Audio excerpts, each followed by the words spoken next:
बिस्मिल्लाहिर्रहमानिर्रहीम। अस्सलाम वालेकुम नाज़रीन, मैं हूं इरफान हाशमी और आपको प्रोग्राम में खुशामदीद कहता हूं। और मेरे साथ मौजूद हैं इब्राहिम राय साहब। राय साहब अस्सलाम वालेकुम। वालेकुम अस्सलाम। राय साहब, इमरान खान का सुनामी, इमरान खान की रिहाई का मुतालबा लेकर एक तहरीक की शक्ल में दफ़ा 144 की दीवार को गिराकर रुकावटें अबूर करके वो हुकूमत वक्त से टकरा चुका है।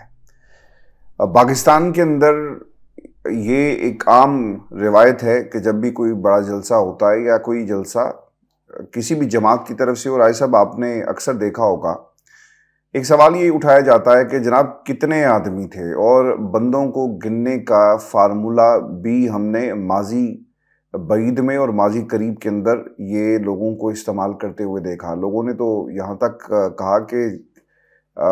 फुटबॉल ग्राउंड के अंदर कितने बंदे आते हैं और अगर वो शोल्डर टू शोल्डर खड़े हों तो कितने बंदे होंगे। फिर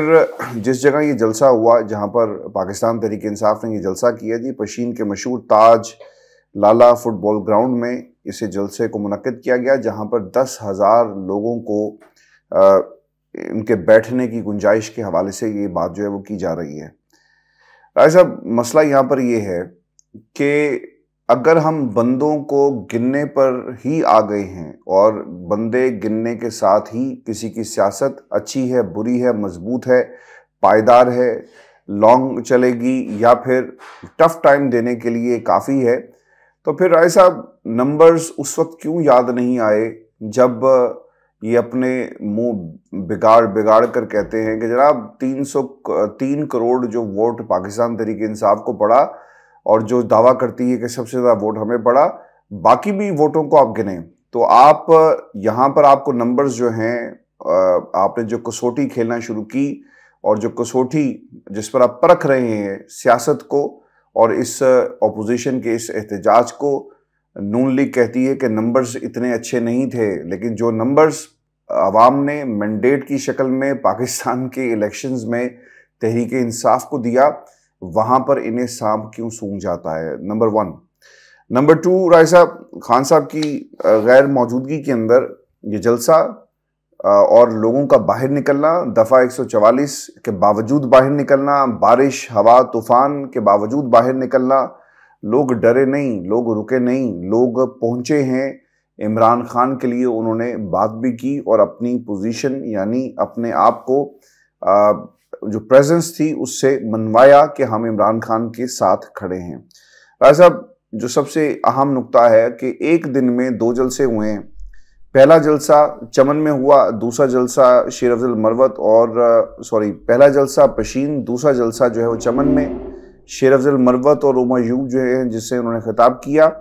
और अब अगला जलसा कोहाट में उसकी हवाले से कहा जा रहा है कि अगला जलसा कोहाट में जो होगा। शहरियार अफरीदी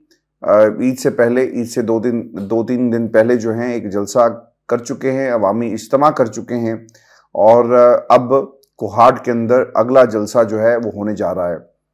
पाकिस्तान तहरीक इंसाफ ऐसे वक्त में राय साहब एक इत्तेहाद बनाकर 6 जमाती मैदान के अंदर मौजूद है, जब इमरान खान जेल में है, और इस एहतजाज के जरिए ताकतों को पैगाम दिया गया। पाकिस्तान में जो इस वक्त हुकूमत वक्त है, जिनके पास नून लीग के पास 18 से 19 सीट्स थी, लेकिन इन नंबर्स को प्लस प्लस करके उन्हें इक़्तिदार तक पहुंचाया गया, बुखलाहट का शिकार है। पाकिस्तान की हुकूमत के पास हल नहीं है मां सिवाय इसके कि दफ़ा 144 लगाकर इसका रास्ता जो है वो रोका जा सके। सवाल बहुत ही सादा है राय साहब कि एक नंबर्स आपको आज क्यों याद आना शुरू हो गए जब आपने मैंडेट को नहीं माना और नंबर्स आपके कम थे और तहरीक इंसाफ के ज़्यादा थे। और फिर दूसरा इलेक्शन ज़िमनी इंतखाब जिसमें मुहिम चलाने की पाकिस्तान तहरीक इंसाफ को इजाज़त नहीं है, इन जलसों का तसलसल उस पर कैसे पड़ेगा, यानी क्या असर हमें नज़र आता है। 21 अप्रैल इतवार को होने वाले ज़िमनी इलेक्शन के 18 हलकों में इलेक्शन होंगे, जिनमें 4 नशिस्तें कौमी असम्बली की हैं और 12 पंजाब असम्बली की हैं, और बड़े नाम मुनस इलाही हैं, परवेज़ इलाही, और इसके साथ साथ मरीम नवाज़ की जो सीट छोड़ी गई थी उसके ऊपर भी अब इलेक्शन जो है वो होने जा रहा है। राय साहब, ज़िमनी इंतखाब और फिर ये जो एक सिचुएशन नज़र आ रही है जिसके बारे में नून लीग प्रोपेगेंडा करती हुई आपको दिखाई देगी, आप क्या समझते हैं कि ये जल्द से दफ़ा 144, चूंकि अब इन्होंने कोहाट के बाद पंजाब में आना है, तो पंजाब में शायद इनको इजाज़त उस तरह ना मिले जिस तरह से दफ़ा 144 के बावजूद जो है कोयटा के अंदर लोग निकले, और अब दफ़ा 144 पंजाब में भी मुझे लगती हुई नज़र आ रही है। राय साहब देखें हाशमी साहब, एक तो ये नंबर बहुत बड़ा था और इसको आप इसलिए भी बहुत बड़ा नंबर कह सकते हैं क्योंकि इसके पीछे एक वाक़या भी है, वो वाक़या भी अपने व्यूअर्स को सुनाते हैं। ये इसलिए बहुत बड़ा नंबर था कि पाकिस्तान के अंदर इस वक्त जो हालात हैं, अगर आप पीटीआई के हक में जलसे में शिरकत तो दूर की बात है, अगर आपके पास पीटीआई के हवाले से कोई हकायक हैं और उन हकायक पर मबनी आप ट्वीट भी कर दें तो आप उठा लिए जाते हैं, आप पर दहशतगर्दी का मुकदमा हो जाता है या आप लापता हो जाते हैं। तो अगर एक ट्वीट करने पर या फेसबुक की पोस्ट करने पर भी लोगों को इतना खौफजदा करने की कोशिश की जाती है, तो एक जलसे में लोगों की प्रेजेंस और लोगों को इकट्ठा करना ये एक इंतहाई मुश्किल काम था। और पशीन में आप ये भी देखें कि ये जलसा कोई लाहौर में नहीं था, ये जलसा कराची में नहीं था, रावलपिंडी में था। पशीन में जितनी बड़ी तादाद में लोग निकले हैं इसकी कोई मिसाल नहीं मिलती। इससे पहले पशीन में इतने बड़े जलसे कभी नहीं हुए। और उसके बाद आप ये देखें कि लोगों का जो एक्सप्रेशन था और लोगों का जो जोशो खरोश था, इमरान खान साहब के नारे लग रहे थे, तहरीके इंसाफ के झंडे लोगों ने उठा रखे थे, और उसके बाद जिस किस्म की तकरीरें हुई हैं हाशमी साहब, इन तकरीरों को पाकिस्तानी मीडिया ने डाउन प्ले किया है, लेकिन इन तकरीरों के जो जुमले थे उन जुमलों के ऊपर जिस तरीके से लोगों ने रिस्पॉन्स दिया है, ये रिस्पॉन्स बड़ा मानीखेज है। अब मिसाल के तौर पर महमूद खान अचकजई, जिन्होंने पार्लियामेंट के फोरम पर भी खड़े होकर इस्टेब्लिशमेंट के खिलाफ तकरीर की थी, उन्होंने जब ये जुमला बोला और बज़ाहिर उनका मुखातिब इस्टेब्लिशमेंट ही थी कि अगर हमारी ख़वातीन, हमारे बच्चों और हमारे अजीज़ों अकारिब की तरफ आप आंख उठाकर देखेंगे या उनको अगवा करेंगे या उनको हिरासा करेंगे तो हम आपके हाथ तोड़ देंगे। उसके बाद महमूद खान अचकजई ने यह भी कहा कि इमरान खान साहब और पीटीआई के दीगर जो लीडर्स हैं और कारकुन, इनके ऊपर बोगस मुकदमात बनाए गए हैं और ये बोगस मुकदमात ख़त्म किए जाने चाहिए। महमूद खान अचकजई का तीसरा फिक्रा, जिसमें उन्होंने फजलुर रहमान और नवाज शरीफ के मुतल्लिक कुछ राज भी खोले, क्योंकि महमूद खान अचकजई नवाज शरीफ और इसी तरह फजलुर रहमान के करीब भी समझे जाते थे।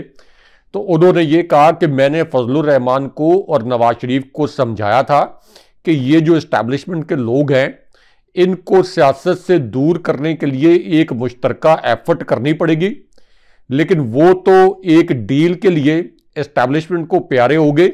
लेकिन इमरान खान के मुतल्लिक उन्होंने ये तासुर दिया कि वो इस्टेब्लिशमेंट के जबर के बावजूद इस्टेब्लिशमेंट के खिलाफ खड़े हो गए।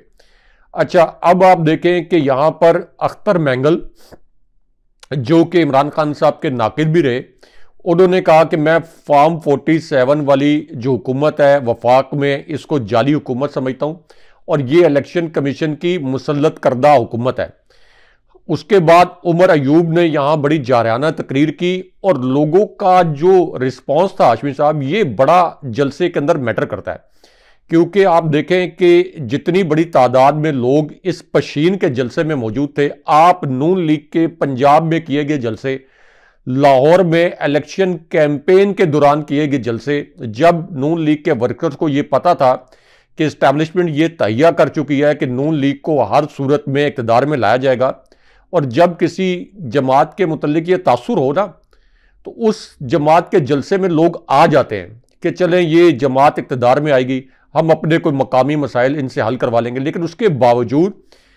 इलेक्शन कैंपेन के दौरान भी नून लीग लाहौर में और पंजाब में अपने नाम निहाद जो इनके पहले गढ़ समझे जाते थे, वहां पर इतने लोगों को इकट्ठा नहीं कर सकी जितने लोग पशीन के जलसे में इकट्ठे थे। अब इसके अंदर एक और अहम बात यह है कि दफा 144 जो है, इसकी खिलाफवर्जी कोई बहुत बड़ा जुर्म नहीं है, लेकिन पीटीआई के लिए जब भी दफा 144 नाफिज की जाती है और इस दफा 144 की जाहिर है कि एक खिलाफवर्जी तो होती है, फिर ये जो एक जाली तरीके से नाफिज की जाती है, तो पीटीआई के कारकुनों के ऊपर दफा 144 की खिलाफवर्जी के तहत जो शिके हैं उनके तहत कोई मुकदमा नहीं बनाया जाता, डायरेक्ट दहशतगर्दी का मुकदमा बना दिया जाता है। डायरेक्ट दहशतगर्दी का मुकदमा बनाया जाता है। उसके बावजूद लोगों ने खौफ के बुत तोड़े हैं। मैंने इसके विजुअल्स देखे हैं बड़े गौर से इस जलसे के, और मैं इन विजुअल्स को देखकर हैरान रह गया कि एक ऐसी सूरत हाल में जब लोगों को यह भी पता है कि इस जलसे की सूरत में कोई फौरी तौर पर पीटीआई की हुकूमत नहीं आ जाएगी, इस जलसे की वजह से वो कोई अपने मकामी मसाइल हल नहीं करवा सकेंगे, लेकिन उसके बावजूद लोग मज़ामत के लिए और इस कठपुतली हुकूमत के खिलाफ अपनी नफरत के इजहार के लिए यहाँ पर इकट्ठे हुए हैं। और ये हर लिहाज से ये जो मज़ामती तहरीक है उसकी बुनियाद रखने के लिए जिस किस्म का जलसा होना चाहिए था, ये हर लिहाज से उस मयार के ऊपर ये जलसा उतरता है। और अब आप देखेंगे कि एक टेम्पो बन गया है, ये जो एक ऑपोजिशन का इत्तेहाद बना है जिसको अमली तौर पर तो ज़ाहिर है कि तहरीक इंसाफ ही लीड कर रही है, क्योंकि ये पहली मरतबा हुआ है कि बलूचिस्तान में पीटीआई के हमायत याफ्ता आज़ाद उम्मीदवार नौजवान उन्होंने भी मैदान मारे, लेकिन उनको आखिरी वक्त में हरवा दिया गया और दोबारा से वो जो रवायती सरदार थे उनको बलूचिस्तान में मुसल्लत किया गया, सिर्फ पीटीआई को जबर का इंतकाम का निशाना बनाने के लिए। तो मरियम नवाज और उनका सोशल मीडिया सेल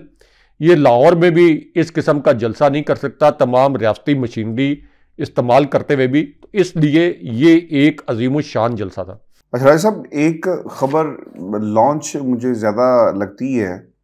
क्योंकि जो शख्सियात इसमें मिली हैं, सलमान गनी साहब पाकिस्तान मुस्लिम लीग नून के बहुत ही करीबी हमेशा से रहे हैं और उन्होंने ओवर द इयर्स नवाए वक्त से लेकर दुनिया टेलीविज़न, जागो दुनिया मॉर्निंग शोज़ में पहली दफ़ा उनकी एंट्री पाकिस्तान के टेलीविज़न चैनल्स के ऊपर हुई और फिर उसके बाद वो from a chief reporter, political reporter और फिर वो दुनिया के ब्यूरो चीफ भी रहे और सब कुछ। लेकिन उनकी वाबस्तगी जो है वो हमने शरीफों के साथ बहुत ज़्यादा देखी है। मुजीबुर रहमान शामी साहब के हवाले से भी ये बात, इसमें कोई दो राय नहीं है कि वो नवाज शरीफ के ख़ानदान और नवाज शरीफ साहब के बहुत ही करीबी रहे। हाफिजुल्लाह नियाज़ी साहब, इसमें भी कोई दूसरी राय नहीं है कि उनकी दुश्मनी है इमरान खान से, बेटा इमरान खान का दीवाना है और उनकी मोहब्बत में इस वक्त जो है पाबंद सलासल है, लेकिन उनकी नवाज शरीफ साहब से बड़ी अच्छी मुलाकात हमेशा से रही है। और फिर शामी साहब जहाँ पे हों तो उनका बेटा जो है वो ना हो, ये कैसे हो सकता है, वहाँ पर भी एक मरूसियत चल रही है। बट ये मरूसियत जो है वो एक प्रोफेशन से रिलेटेड है, तो इसको हम तनकीद इतनी नहीं कर सकते जितनी सियासत के अंदर हमने देखी है, और सियासत में होनी भी चाहिए क्योंकि उसे वो अपनी जागीर समझते हैं। राय साहब, खबर ये लॉन्च हुई है, मैंने लफ्ज़ इस्तेमाल इसलिए किया, ये बैकग्राउंड इसलिए रखा ताकि लोगों को पता चल सके कि ये सिर्फ जो खबरें लॉन्च होती हैं वो सिर्फ हम रख नहीं रहे, बल्कि हमें ये भी पता है कि किसका डाकखाना किसके साथ जाकर कहाँ पे मिलता है, बीइंग अ जर्नलिस्ट। राय साहब, हुआ ये है कि एक खबर ये आई है कि नवाज शरीफ साहब अपने पर तोल रहे हैं। अब उन्होंने जो उड़ान भरनी है वो कहाँ जाएंगे, क्या करेंगे और उड़ान किसके खिलाफ भरनी है, और लड़ाका त्यारा बनकर वो कहाँ कहाँ बमबारी करने जा रहे हैं। नवाज शरीफ साहब एंटी इस्टेब्लिशमेंट बयानियाँ बनाएंगे, पाकिस्तान की आवाम क्या इसको बाय करेगी, ये एक बहुत ही अहम सवाल है ऐसे वक्त में जब मुल्क का वज़ीर-ए-आज़म शहबाज शरीफ, ख़ानदान की जो मेजॉरिटी सीट्स हैं उनके ऊपर इनके रिश्तेदार, इनके ख़ानदान के लोग हैं, और पंजाब की वज़ारत मरीम नवाज़ के पास है जो बहावल नगर इंसिडेंट के ऊपर उनका कोई एक जुमला हराम है कि किसी ने कहा हो, और फिर दूसरी तरफ उनकी वज़ारत जा भी सकती है कि अगर आपने एंटी इस्टेब्लिशमेंट बयानिया जो बना लिया तो जहन इस बात को मानता नहीं है। वो लोग जिनके पॉलिटिकल स्टेक्स नहीं है, यानी जो हार गए जवेद लतीफ साहब जैसे लोग या राना सनाउल्लाह जैसे लोग, वो आपको वोकल नजर आएंगे, बात करते हुए नजर आएंगे और एंटी एस्टेब्लिशमेंट होने का दावा भी आपको करते हुए नजर आएंगे। राजा साहब, आपको क्या लगता है ये किस तरह ये खबर लॉन्च की गई और कितनी लॉन्च की गई है और इसमें कितनी सदाकत है? देखिए हाशमी साहब, इसके पीछे भी एक मज़े का किस्सा है। नवाज शरीफ के मुतल्लिक ये जो खबर लॉन्च की गई कि वो अब एक नए बयानिए के साथ सामने आएंगे। मिसाल के तौर पर किस बयानिए के साथ सामने आएंगे? इस बयानिए के साथ कि उन्होंने जनरल बाजवा के साथ डील की थी। इस डील के तहत नवाज शरीफ को वापस लाया जाना था। इस डील के तहत नवाज शरीफ को वापस लाया गया। इस डील के तहत इमरान खान साहब को जेल में डाला जाना था। इस डील के तहत खान साहब को जेल में डाल दिया गया, यानी डील पूरी हो गई। इस डील के तहत तहरीक इंसाफ का बल्ले का इंतखाबी निशान छीनना था, वो बल्ले का इंतखाबी निशान छीन लिया गया। इसी डील के तहत तहरीक इंसाफ को जलसे की इजाज़त और कॉर्नर मीटिंग्स की इजाज़त नहीं देने की डील की गई थी, ताकि तहरीक इंसाफ के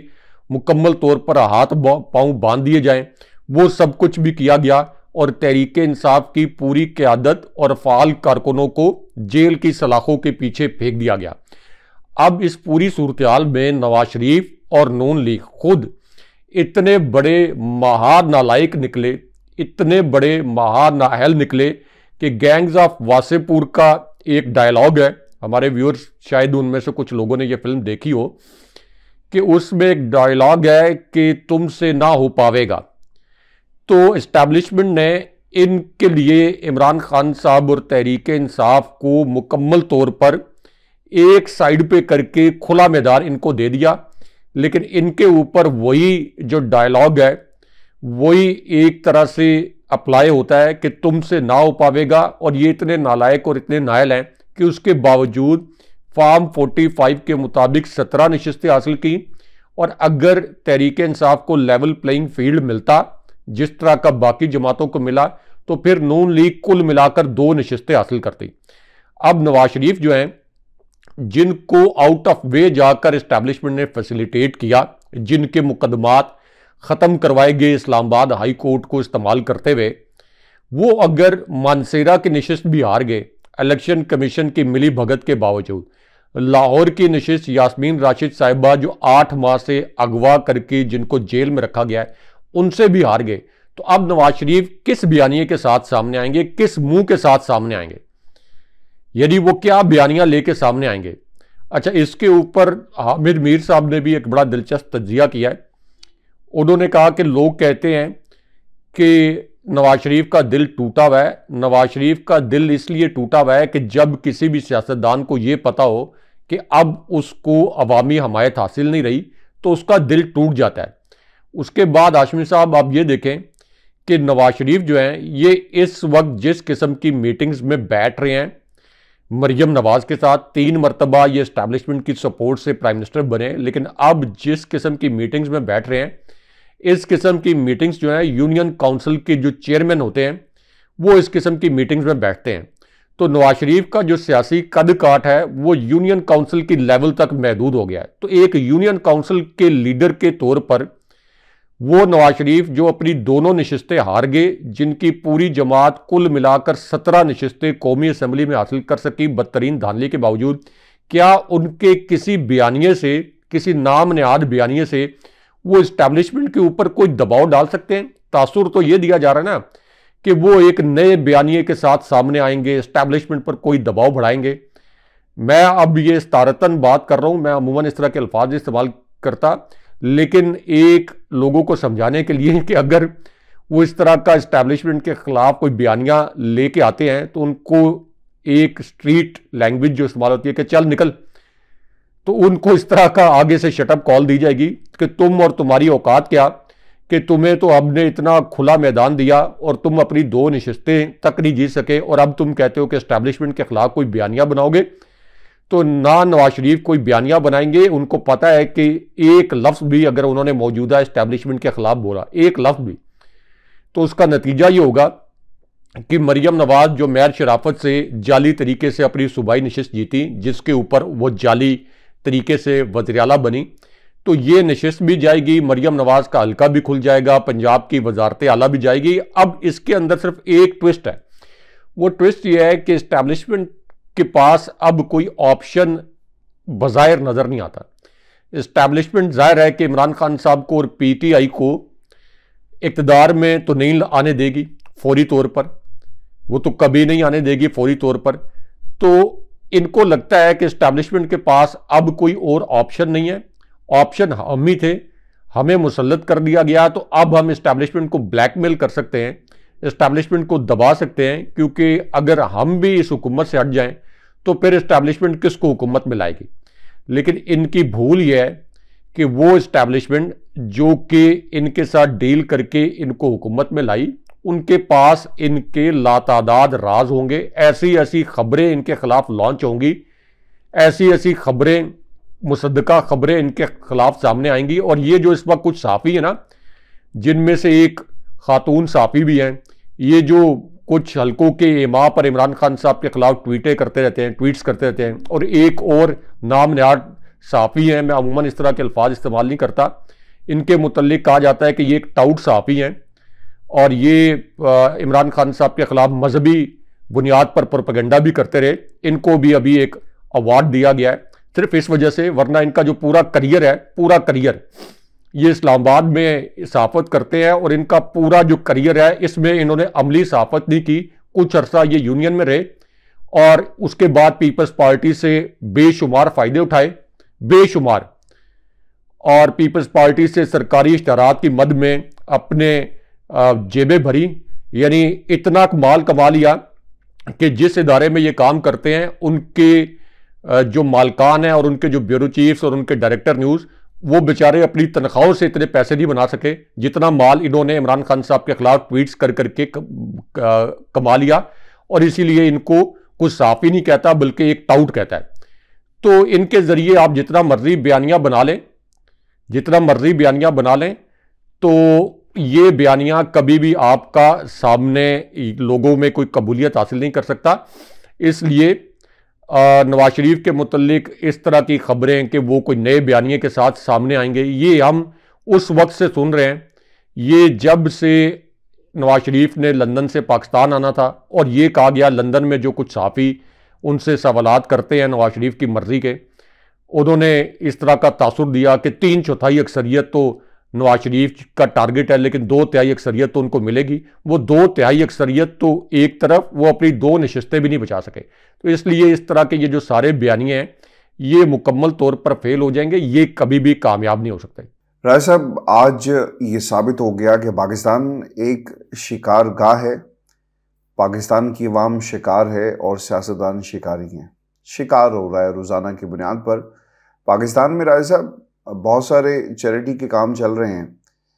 हमें पूरी कौम को चैरिटी पर लगा दिया गया। चैरिटी मांगी जाए, चैरिटी खर्च की जाए अपने ऊपर और कौम के ऊपर। चैरिटी पाकिस्तान के सरबराहान जो हैं वो मांग कर लाते हैं, यानी खैरात मांग कर लाते हैं, अपना हिस्सा साइड पे करते हैं और बाकी पाकिस्तान के अवाम को यानी खैरात जो है वो दे दी जाती है। इस मुल्क का अलमिया राय साहब ये रहा कि यहाँ पर लॉन्ग टर्म प्लान्स कभी बने ही नहीं, कौमों को कैसे खड़ा करना है इसके ऊपर काम ही नहीं हुआ, सिर्फ मेकशिफ्ट अरेंजमेंट्स हैं और एक दिन की कारकर्दगी पर ही इन्हिसार किया जाता है। मरियम बीबी आई और उन्होंने कहा जी कि मैं इतने लाख घर जो हैं वो पंजाब में बनाने जा रही हूँ और मुझे 1 हफ्ते के अंदर अंदर, ग़ालिबन 1 या 2 हफ्तों का उन्होंने जिक्र किया था कि मुझे मॉडल हाउस जो है वो तैयार चाहिए। राय साहब, इस बात को भी महीने से ऊपर यानी 2 महीने के करीब हो चुके, लेकिन वो मॉडल हाउस नहीं बन सका। और बीरबलों की एक फ़ौज थी जो खड़े होकर मरियम बीबी को बार बार कह रहे थे कि मैडम इसके साथ एक प्लाजा भी होना चाहिए, उसकी इनकम आएगी और कैंसर हॉस्पिटल हम बनाएंगे। और ये उस वक्त की बात है जब कहा गया कि ज़मीन एक्वायर कर लें और मॉडल हाउस जो है वो तैयार किया जाए। ये सब बातें हैं राय साहब, अमली तौर पे कुछ नहीं होता। मैं आपको इसकी एक ताज़ा मिसाल भी दे देता हूँ। मरीम नवाज ने पहली एयर एम्बुलेंस की वीडियो शेयर की है। अब हमें, अगर आप पाकिस्तान के इंफ्रास्ट्रक्चर को देखें ना पंजाब की हद तक, तो हमारे पास कितनी एयरफील्ड्स मौजूद हैं। लाहौर में एक वाल्टन एयरपोर्ट था, ग़ालिबन वो भी एयरफील्ड उस तरह से शायद काम नहीं कर रही। और बाकी पंजाब के अंदर कितनी प्राइवेट एयरफील्ड्स हैं और कितनी सरकारी एयरफील्ड्स हैं। आप एयर एम्बुलेंस को अगर इस्तेमाल करते हैं तो इसकी लागत कितनी आएगी, और फिर ये भी देखना होगा कि किन किन इलाकों में इस एयर एम्बुलेंस को चलाकर इससे फ़ायदा हासिल किया जा सकता है, और क्या वाकई हमारी ये ज़रूरत थी या फिर हमें इंफ्रास्ट्रक्चर को बेहतर करना है। फिर ऐसे एक और भी काम ये हुआ, खैरात की होंगे बात हो रही है, और बात ये है कि इन्होंने एक ग्रीन बाइक्स, इलेक्ट्रॉनिक बाइक्स का सिलसिला भी शुरू किया, और इनके नज़दीक शायद पाकिस्तान की आवाम की ये बहुत बड़ी ज़रूरत थी। जो पंजाब के नौजवानों को ये ई बाइक्स जो हैं वो दी जा रही हैं, उसमें कुछ पेट्रोल बाइक्स भी हैं। पाकिस्तान की आवाम को तालीम देने की क्यों कोई बात नहीं करता? क्या वो गिरबान पकड़ेंगे इन सियासतदानों का? सही बुरे की तमीज़ कर सकेंगे? वोट बिकना जो है वो बंद हो जाएंगे? पाकिस्तान की आवाम जो है वो शऊर पकड़ लेगी? शऊर का जिन जो है, जो बोतल से बाहर आ चुका, आवाम जो 3 करोड़ वोट पड़ा, ये शऊर की वजह से था। और फिर पूरी जो 23-24 करोड़ पाकिस्तान की आबादी है, ये सारे का सारा शऊर का जो जादू है इन पे चल जाएगा। तो इससे डरते हैं कि तालीम नहीं देनी, या इनके पास प्लान ही नहीं है। जिनका माजी दागदार हो रहा है साहब, एडमिशन पॉलिसीज़ चेंज करवाने के हवाले से, एडमिशन बाय हुक और बाय क्रुक आपने लेना है, इस पर कहानियाँ हमने कई मर्तबा सुनी। और फिर आपकी जो तालीम है वो भी हमें मालूम है, ये विजन की बात थी या इनसे भी नहीं होगा रहा ऐसा? देखें आशमित साहब, मरियम नवाज़ के एडमिशन के मुतल्लिक तो मरियम नवाज़ के जो कॉलेज की साबिक प्रिंसिपल थी, उनका एक वीडियो क्लिप वायरल है, और उसमें उन्होंने ये बताया कि किस तरीके से नवाज शरीफ ने मरियम नवाज़ को ज़बरदस्ती कॉलेज के अंदर दाखिला खिलाफ मेरिट दिलवाने के लिए किस तरीके से प्रेशराइज किया था। और उसके बाद जब एक प्रिंसिपल को सैक करने की कोशिश की गई तो उस कॉलेज के पूरे जो तलबा हैं उन्होंने स्ट्राइक कर दी, एक तहरीक शुरू हो गई, इनकी सुबकी हुई, और उसके बाद फिर मरियम नवाज़ को उस कॉलेज में एडमिशन नहीं मिला, और उसकी जो प्रिंसिपल थी उनको दोबारा बहाल किया गया। लेकिन एक और जगह पर जहां यास्मीन राशिद साहिबा भी दरसो तदरीस के शोबे से मुंसलिक थी, तो वहां जाकर मरियम नवाज़ को फिर पार किया गया एक स्टूडेंट के तौर पर। अब मरियम नवाज़ का इशू ये है कि आप देखें कि अगरचे शरीफ ख़ानदान की डिक्शनरी में अब शर्म का, सियासी शर्म का कोई लफ्ज़ तो नहीं है, क्योंकि अगर इनकी डिक्शनरी में कोई शर्म का लफ्ज़ होता तो जितनी बड़े पैमाने पर इस मरतबा ये सियासी तौर पर रुसवा हुए हैं, जब ये अपने मुतल्लिक आलमी मीडिया में ये हेडलाइंस देखते हैं कि मैडम चीफ मिनिस्टर नहीं, madam thief minister, thief mandate, जब आलमी मीडिया ये कहता है कि इन्होंने पाकिस्तानी कौम का मैंडेट चुराया, जब फाफिन के साबिक सरबराह ये कहते हैं कि नवाज शरीफ लाहौर वाला हल्का भी हारे, हम इसका ऑडिट कर चुके हैं, जब जावेद लतीफ़, सेनेटर अफनानुल्लाह भी ये कहते हैं कि हाँ हमारी पार्टी हारी है और हमें ज़बरदस्ती नशिस्तें जितवाई गई हैं, तो होना तो ये चाहिए था कि ये सर नीचे फेंक कर ये कहते कि चलें अब इस्टेब्लिशमेंट ने हम पर एहसान अजीम करके हमें इस मुल्क पर मुसल्लत कर दिया है, तो हम सर नीचे फेंक कर आजी के साथ कौम की इतनी खिदमत करें कि अगली मरतबा हमें कोई 2, 4, 5, 10 नशिस्तें मिल जाएं। लेकिन इन्होंने उल्टा एक टिक टॉक चैनल खोल दिया। ये जो पंजाब हुकूमत है ये अमली तौर पर एक टिक टॉक चैनल ही है, जिसके अंदर सिर्फ मरियम नवाज़ की खुदनुमाई की जाती है, सिर्फ मरियम नवाज़ की खुदनुमाई। पंजाब के आवाम को तो बेयारो मददगार छोड़ दिया गया, लेकिन मरियम नवाज़ की खुदनुमाई नहीं। वो कहा है ना, अज़मा बुखारी कहती हैं कि मैडम सीएम की शान में गुस्ताखी किसी सूरत भी बर्दाश्त जो है वो नहीं की जाएगी। राय साहब, इनके डीएनए में है बादशाहत, इनके डीएनए में से बादशाह जो है वो निकल नहीं रही। आप उसकी रिवर्स इंजीनियरिंग भी करने की अगर कोशिश करें, इसके बावजूद ये डीएनए का मसला है, और डीएनए में जब बादशाहत आ जाती है तो फिर पाकिस्तान की आवाम। अच्छा, मैं ना आपको एक और भी बात बताऊं, क्योंकि ये सही नहीं होगा कि हम सिर्फ एक ही शख्सियत पर तनकीद करें, इस तनकीद का दायरा थोड़ा सा वसी करते हैं। आजकल ना, क्योंकि आपने लफ्ज़ इस्तेमाल किया टिकटॉक का, तो ऐसा कुछ ना वीडियो क्लिप्स वायरल हो रहे हैं आसवा भुट्टो के,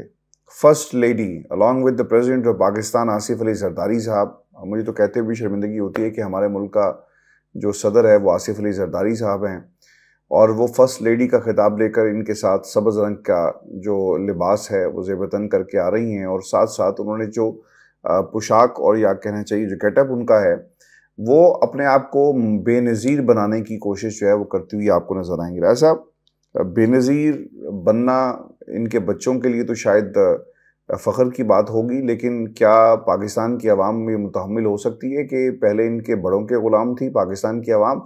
और अब हमारे बच्चे और हमारे बच्चों की अगली जो नस्लें हैं वो इनके बच्चों की ग़ुलाम बनेंगी? क्योंकि